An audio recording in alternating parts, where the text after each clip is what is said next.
మీరు చెప్పారు exit polls కంటే ఒక గంట ముందు చెప్పారు మీరు తమిళనాడు, పశ్చిమ బెంగాల్‌కి సంబంధించి ముందు చెప్పారు. కానీ తమిళనాడులో మొత్తం విజయ్ పార్టీకి 18-24 సీట్లు, కేవలం 30 సీట్ల లోపే ఉండే అవకాశాలున్నాయి. తమిళనాడులో డీఎంకేది అధికారం అని చెప్పి చాలా సర్వేలు చెప్తున్నాయి. ఎలా తీసుకోవాలి దీన్ని? గతంలో 3 సీట్లు మాత్రమే వచ్చిన మనిషి సీఎం అయ్యాడు తెలుసా మీకు? అవగాహన ఉందా? ఒకసారి చరిత్రలోకి వెళ్ళండి. అతి తక్కువ సీట్లు వచ్చినా కూడా యోగం వరిచ్చింది. సో యోగం ఉండాలి. అక్కడ ఎన్ని సీట్లు వచ్చాయి, ఎంత వచ్చాయి అనేది పక్కన పెడితే యోగం ఉంది అంటే బురద గుంటలో ఉన్న వచ్చి సింహాసనం ఎక్కుతారు. ఇక్కడ నేను మీకు ఒక చిన్న ఎగ్జాంపుల్ చెప్తా. కూటమి ప్రభుత్వం, ఆంధ్రప్రదేశ్లోని కూటమి ప్రభుత్వంలో మొత్తం అత్యంత అద్భుతంగా విజయాలు సాధించాయి కదా. 21 సీట్లు వచ్చిన పార్టీ అధినేత, అతనికి ఉన్న చరిష్మా, కళ్యాణ్ బాబుకి ఉన్న చరిష్మా, కళ్యాణ్ బాబుకు ఉన్నటువంటి ఇది విజయం ఏదైతే ఉందో దానికి వచ్చిన రెస్పాన్స్ చంద్రబాబు నాయుడు గారికి కానీ లోకేష్ బాబుకి కానీ లేదు. 150 సీట్లు వచ్చినా కానీ ఇక్కడ డిప్యూటీ సీఎం ఇచ్చారు కదా. 150 సీట్లు వచ్చిన వాళ్ళలో డిప్యూటీ సీఎం దక్కించుకునే అర్హత ఉన్నవాళ్ళు ఎవరూ లేరా? అలాగే అక్కడ యోగం ఉంది. ఆ యోగం ఎక్కడున్నా తీసుకొచ్చి కూర్చోబెడుతుంది. అలాగే ఇప్పుడు నేను ఇంతకు ముందే చెప్పా, మన మాధ్యమంలోనే చెప్పా, విజయ్కి అద్భుత యోగం ఉంది, బ్రహ్మాండమైన యోగం ఉంది. అద్భుతంగా యోగం ఉంది అంటారు కదా. అక్కడ వచ్చే సీట్లు 30 కాకపోతే 20 రాని. బట్ కింగ్ మేకర్ అయితే ఏం చేస్తావు? కొన్ని సర్వేలు హంగ్ వచ్చే అవకాశం ఉంది అని చెప్తుంది.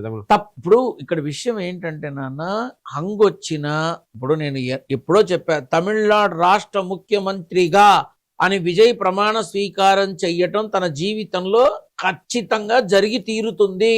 అది ఈ టర్మా లేకపోతే తర్వాత టర్మా నాకు అనవసరం, ఖచ్చితంగా జరిగి తీరుతుంది అని అన్న. ఇప్పుడు నేను చెప్పేది ఏంటంటే విజయ్కి యోగం ఉంది. ఇప్పుడు విజయ్ ఎవరికి అండగా నిలబడితే వాళ్ళు అవుతారేమో, అందరూ కలిసి లేదు మీరే ఉండండి అని విజయ్ అంటారేమో. కాకపోతే ఇక్కడ మీరు అంటే ఇది నారసింహుడి అనుగ్రహంతో, నా నాన్న సంకల్పంతో నేను చెప్పే మాట ఒకటే. ఇప్పుడు ఎన్నికల్లో టీవీకే పార్టీ అధినేత అయిన విజయ్ తాను సంపాదించిన vote bank not less than 39% ఉంది. 39% తనకి మాత్రమే ఉంది, 33% స్టాలిన్కి ఉంది. అంటే ఈ విధానంలో ఎక్కువ శాతం యూత్, మహిళలు ఎక్కువగా విజయ్ని ఇష్టపడుతున్నారు. ఇది వాస్తవం. ఇప్పుడు మీకు ఎగ్జిట్ పోల్స్ కావాలి, నాకు అవసరం లేదు. మీకు ఇవన్నీ ఎంక్వైరీస్ కావాలి, నాకు అవసరం లేదు. నా నాన్న అనుగ్రహంతో నేను తెలియపరిచిన విషయం ఒకటే, పార్టీలతో నాకు సంబంధం లేదు.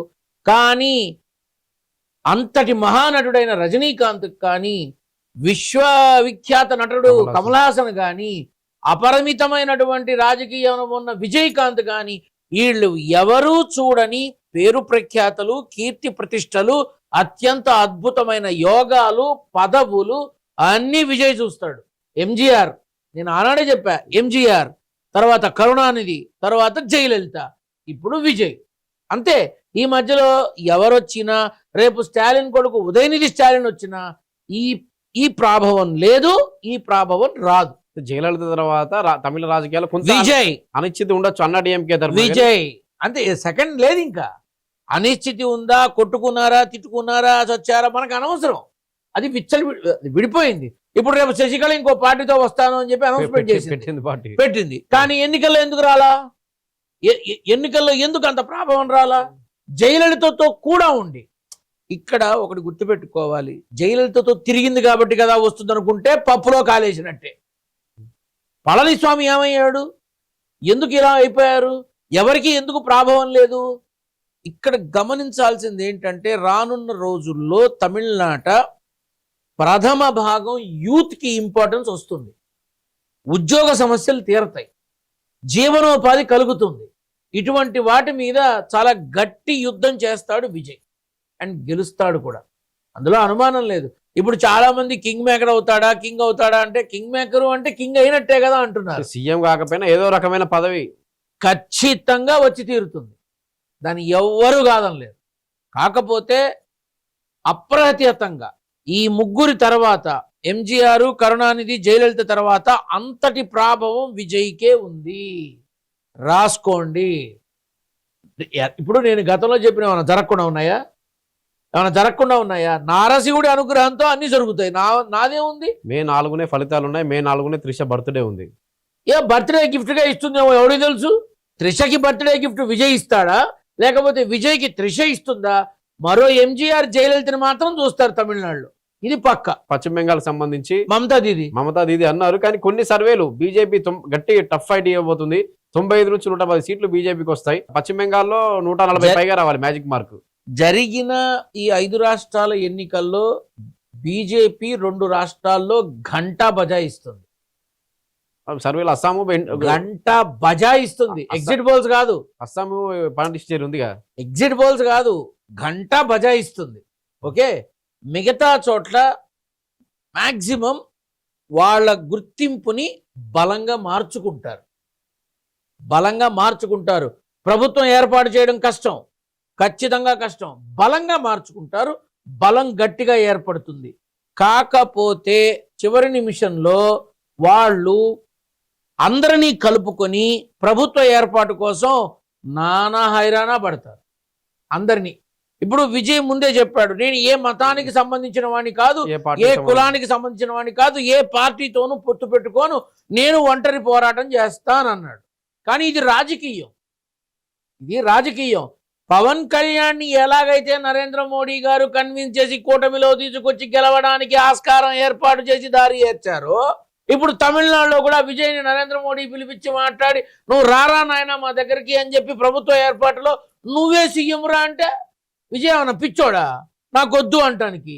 వద్దు అని చెప్పడం కాదు, నోటితో పచ్చి బూతులు తిట్టి మళ్ళీ అదే నరేంద్ర మోడీ దగ్గరికి వెళ్ళి కండువా కప్పించుకొని ఆలింగనాలు చేసుకొని ముద్దులు పెట్టుకొని పదవులు తెచ్చుకోలేదా? కాదని చెప్పమని ఎవరినన్నా?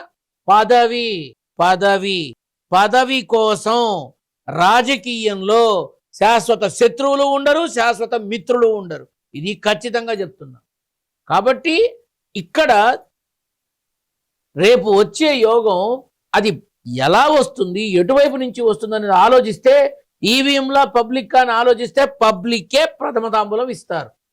సో విజయ్ వాళ్ళ ఇదేదో సింగిల్ డేలో వచ్చింది కాదు, సింగిల్ ఇయర్లో వచ్చింది కాదు, 30 సంవత్సరాల పైచీలకు కష్టం అది.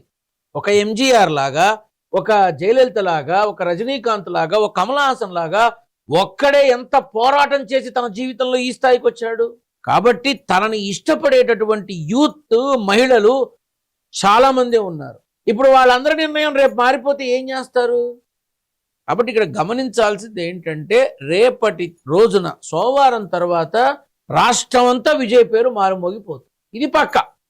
రాసుకోండి. పశ్చిమ బెంగాల్లో బీజేపీ అధికారం కొన్ని సర్వేలు చెప్తున్నాయి బీజేపీ అధికారం చెప్పొచ్చు. ఇప్పుడు మమతా బెనర్జీ కోర్టుకు వెళ్తుంది. ఇప్పుడు రిగ్గింగ్ జరిగిందని ఆరోపిస్తుంది. అంటే మమత గోడలు కూలిపోతున్నాయి అని చెప్పి, కోట గోడలు కూలిపోతున్నాయని ప్రచారం విపరీతంగా జరుగుతుంది. నెగిటివ్ క్యాంపెయిన్ కూడా జరుగుతుంది. ఇక మమతా బెనర్జీ కావాలనే కోర్టుకు వెళ్తున్నారు, ఓడిపోతామనే భయంతో అని. ఇప్పుడు తప్పేం లేదు.